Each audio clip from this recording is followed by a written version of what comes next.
sommes ici à 1 kilomètre seulement de la frontière mauritanienne, dans le nord du Sénégal, dans une zone sahélienne assez sèche et assez difficile en termes de conditions de vie, raison pour laquelle nous sommes venus jusqu'ici. Alhamdulillah, avec le partenaire Eau, Pain et Sourire, nous sommes aujourd'hui en possibilité de présenter beaucoup d'axes de collaboration en même temps.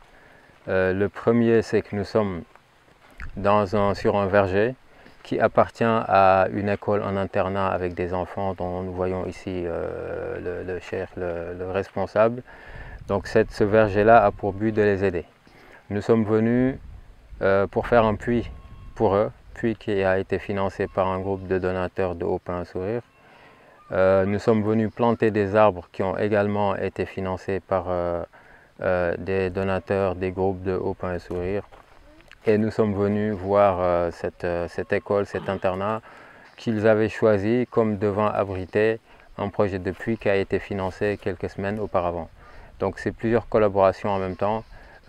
Comme vous allez le voir, ce sont des gens qui s'abreuvaient, tenez-vous bien, de l'eau du fleuve qui est à côté, qui est assez trouble, qui est assez compliqué à utiliser même pour des toilettes. Malheureusement, ils étaient obligés d'aller chercher ça à 1 kilomètre d'ici pour arroser ce champ et pour leurs besoins personnels. Et donc ce puits sera en même temps pour la madrasa, en même temps pour le village, en même temps pour ce verger.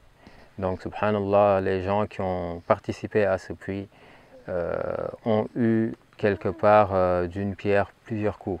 Et ils vont aussi arroser les arbres que nous sommes en train de planter ici pour Eau, Pain et Sourire. Donc c'est une belle collaboration. Mi salmini andamdam, mi salmini dental ngal, mi juurima ɓe kamɓe fof. En jetti Allah kadi, en jetti société o, en jetti kadi oustaz Abdoullahi Niang. Jettimo no feewi, nde wonno ko hunde fof ne waɗi sababu. Nde Allah addimo ɗo nde, mbanmi feere min jiidiri. Goytanimomi kadi caɗelam kalanmomi. O wi inchallahu taala mo yettin mawɓe ɓe wono o yettini mon. Nde o yettini mon nde wonno hundere nde ko nde hundere wodde, on dadima on darima hen. Kadi mi yetti Allah no feewi, mi yetti dental ngal ɗo ko ɓesgam woni ɗo, kadi ko sukaɓe moƴƴuɓe hokkuɓe mi kadi gueɗal kamɓe fof na wayno minen ndindi ndi ɗo leydi, kadi koye mawɓe mabɓe jeeyami ɗo ko projet woni ɗo. Projet o no yaaji ha ni ko joni min puɗɗi liggade, way tan kono wuuro woni ɗo ni. Wuuro kadi nan ɗo ɗum ɗo fof ko galleji jomumen nan jeeri koko gartata koko mahata hanti goudron dañama. E wawi ni so ɗo ha yeeso seeɗa so Allah jaaɓi nduɗo woyndu tan yonata. Eɗen ñaago Allah noon ko liggete ko yo Allah waɗ hen barke. Ononne kadi ɗo jahaton ɗo e ko mbaɗa toon ko yo Allah uddite, yo Allah aynu, yo Allah reen, yo Allah suur, yo Allah hokku meɗen enen fof sagoji meɗen. Kadi duɗal ngal ko duɗal taɓangal. Minen diwan amen ɗo fof ko joni min naate France, minen min gandi tan ko diine, ko ɗum tan min tawi, ɗum kadi min gandi.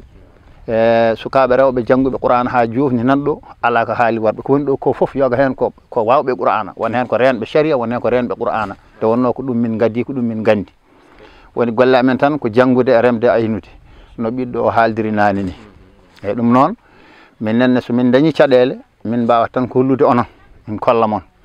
Maayo ngo ko hen yarate, kadi woni ɗo ko almuɓe kadi doole ne pamɗa koye ndema he tan, a remat tan daña ko ñamɗa, so ɗum ala ka jooɗiɗo. Ɗum noon na ñaaga hen ballal, na ñaaga hen ballal no feewi, na ñaaga hen ballal gila e ndemaji ɗi ha e kotkiki. Ɗone kadi mbeɗe yiiɗi so dañama no fotiri fodde fo, hay soko suudu woturu ko wayno mana jama ko ñaagude, hay soko suudu woturu so dañama waɗe hen. Nde wonno fof kadi koye diine jeeya. Min daña kadi ɗo min dewi Allah, mana won waktuji aɗa yiiɗi yaade wuuro a wawata yaade toon, ina waɗa caɗele seeɗa. Kono sa dañi suudu Allah kam, mawde toksuru fof ko suudu Allah fof foti, baraji muɗum kadi gasata. Onon yo Allah yommon moƴƴere. Min weltima noon no feewi, min jetti Allah kadi, min jetti on dental ngal fof kadi jarni on e darde moɗon nde e golle mon ɗe. Ko mbaɗɗon ɗon ɗo amen ɗo koko hunde sande no feewi, hunde kadi nde min jinno, hunde kadi nde min duwotono. Machallah, yo Allah wallu noon. Barakallah, salamu alaikum wa rahmatullahi wa barakatuh. C'est une région où il y a pas mal d'autres besoins en termes d'eau, en termes de plantage d'arbres, parce que c'est le Sahel, parce qu'il ne pleut pas beaucoup, parce qu'il n'y a pas beaucoup d'arbres. Donc nous allons pouvoir parcourir ces axes-là, planter des arbres, faire des puits.